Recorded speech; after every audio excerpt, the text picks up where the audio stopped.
In the name of Allah, the most compassionate, the most merciful, and may the peace and blessing of Allah be upon His last and beloved Messenger Muhammad, and may the peace and blessings of Allah be upon you all.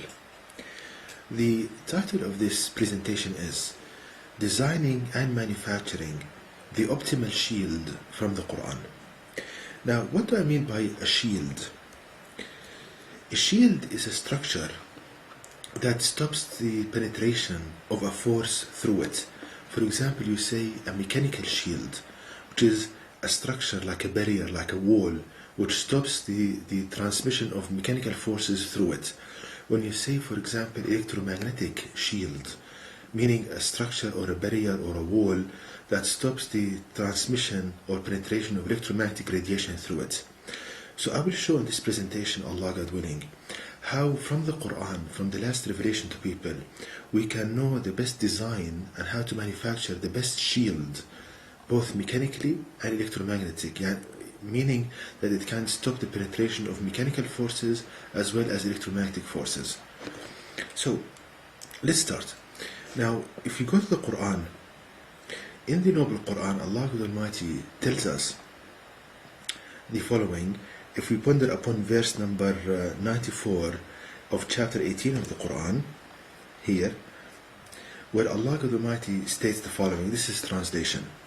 They said, O Dhul Qarnayn, verily, Ya'juj and Ma'juj, Gog and Magog, are doing great mischief in the land. Shall we then pay you a tribute in order that you might erect a barrier between us and them? So this is a story that Allah tells us in the Quran about a person called Dhul Qarnayn. He is a righteous person who Allah has guided. And people asked him for assistance to erect a barrier between them and another nation, which is called Gog and Magog. They are so strong and they do a lot of mischief in the land. So the response of this person to this request is stated in chapter 18, verse 95, which reads, He said, That in which my Lord has established me is better. So help me with strength. I will erect between you and them a barrier. So this person, he agreed to the request of that nation, and he wanted to establish a barrier, a shield, a wall between that nation and Gog and Magog. So,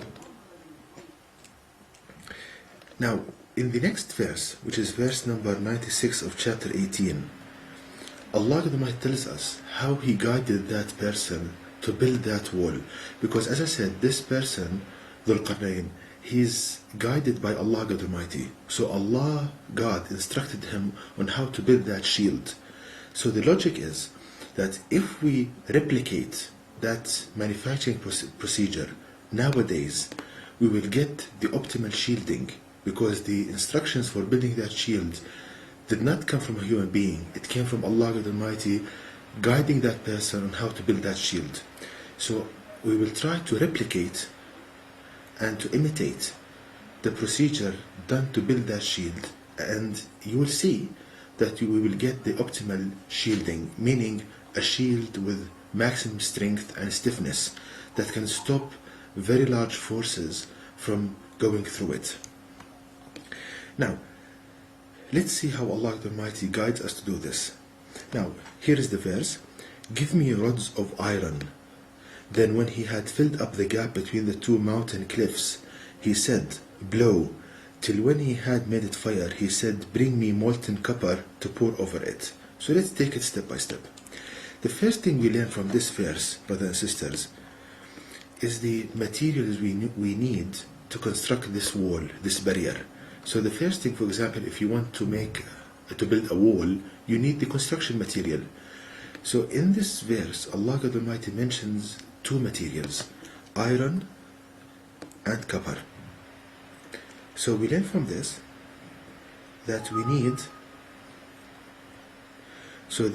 that the material needed to construct the optimal shield, we need iron and copper. So the first thing we learn from this verse, to construct this wall or this barrier, with maximum stiffness and strength, we need iron and copper. Now, the next thing we learn from the verse is that this iron, it's stated that rods of iron. So we need to fabricate, we need to manufacture this iron to become like structural rods of steel. So we need to make this iron like structural rods of steel. We need to be rods of steel, structural rods of steel. Now, so let me explain this further. So this steel that we need to put it in rods, like cylinders or columns. Now the way to arrange them, as I said in previous presentations, the best way to arrange anything is the hexagonal design. So we need to arrange these columns in a hexagonal design like so.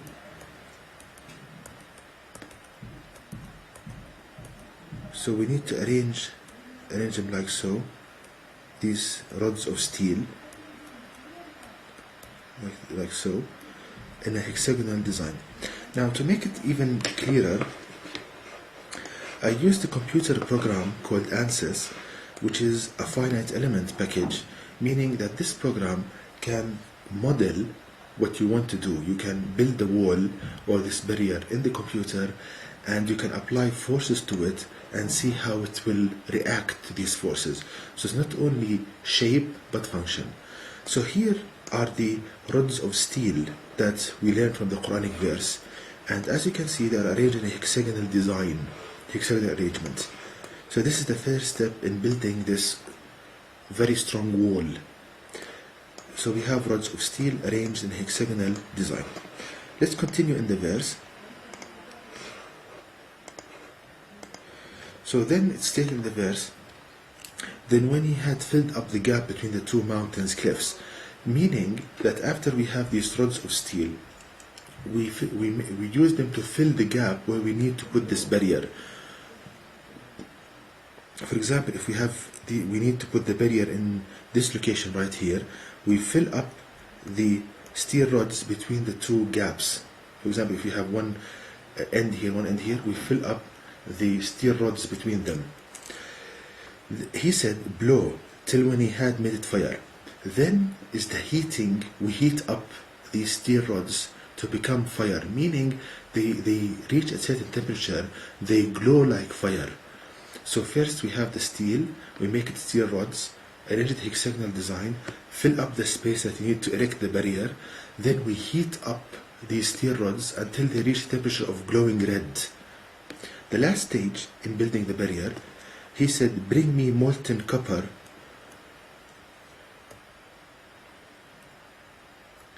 Then he said, bring me molten copper to pour over it. So after that, we get copper material, we make it liquid by heating up to very high temperatures, and we pour it over these glowing red steel rods. So that's the way to manufacture the optimal barrier from the Quran. Now, look at the magnificence of the Quran and the words of Allah in the Quran. In a single verse, Allah teaches you the materials to be used, the design of the materials, and how to manufacture in one verse in the Quran. Better than any textbook in engineering or industrial engineering or instinctive materials. It's the best kind of description, very concise, to the point, gives you complete details. So let me just recap very quickly. So the chosen material, we need structural iron, steel, and copper. The iron should be made into rods, hexagonal design. The use of copper, just melting the copper and pouring over the rods. And we have a composite material of like so. So just let me go back to the computer program. Here we have, as I said, the steel rods. Let me show you the finished design. Here we have the steel rods, and this kind of yellowish material is the copper that we poured over it. So we pour the molten copper over the steel rods, and we allow it to cool by air, because you can cool materials in different ways. For example, you put it in water, it's fast cooling. You put it in sand, slow cooling. Allowing it to cool by air is a medium kind of cooling, so we allow it to cool it by air. And we end up by this design. It's a composite material where the fiber phase is the steel and the matrix phase is the copper. So here we have the optimal sheet from the Quran. Now let's do the last step. The last step is to test this design, how well it will perform. So I did the following. Let me show you. Okay. So what I did in this location right here, the one you see, I applied a force in the computer program in this ANSYS software, the finite element analysis. I applied a force pushing on the barrier in this location, which is equal to 100,000 in Newton. So I put a compressive force pushing against the barrier, 100,000 Newton. To get you a sense of this force, how much it is, if you divide this by 10, you get 10,000 kilograms.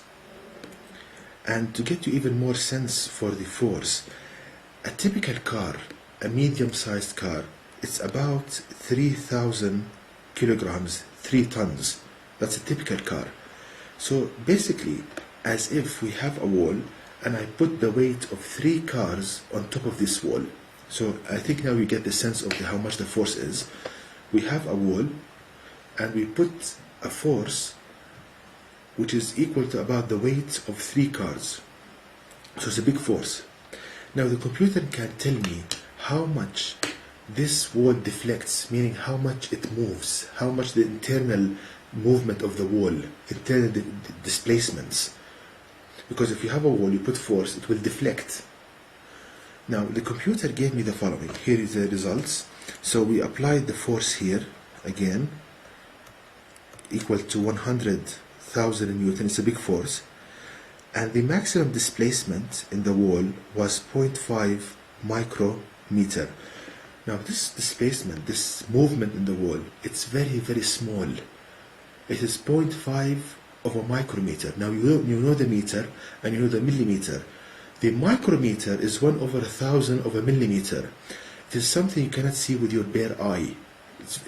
So for this sized wall, having a displacement of 0.5 of a micrometer for the weight of 3 cars is almost negligible. This displacement is negligible. So actually, as if the wall did not move, did not displace, did not deflect. This gives you an indication of how strong this wall is. It's very, very strong.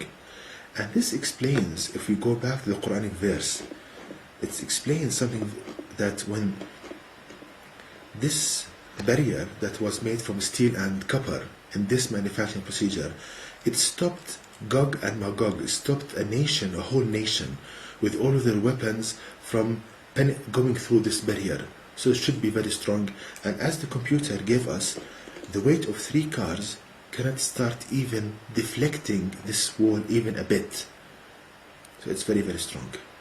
Now, in the coming lectures, Allah God willing, I will talk about how this barrier that's made from copper and steel, it also blocks electromagnetic radiation. That in a coming lecture. So, what I would like so much, that if Allah God Almighty would guide the hearts of people to help me to make this a reality, that the theory is there, the computer simulations are there, the manufacturing procedure is there. I want people to help me to make it real. It's very easy. Steel rods, heating them up, putting molten copper, allowing it to cool. That's it. I would like people to help me to make this practical, to build this barrier and see the results. In an effort to show people the magnificence of the Quran, the truthfulness of the words of Allah Almighty in the Quran, and so many other applications. And to know more details about this topic, please visit my website at www.quran-miracle.com, and you can email me at zaidquran@gmail.com, and may the peace and blessings of Allah be upon you all.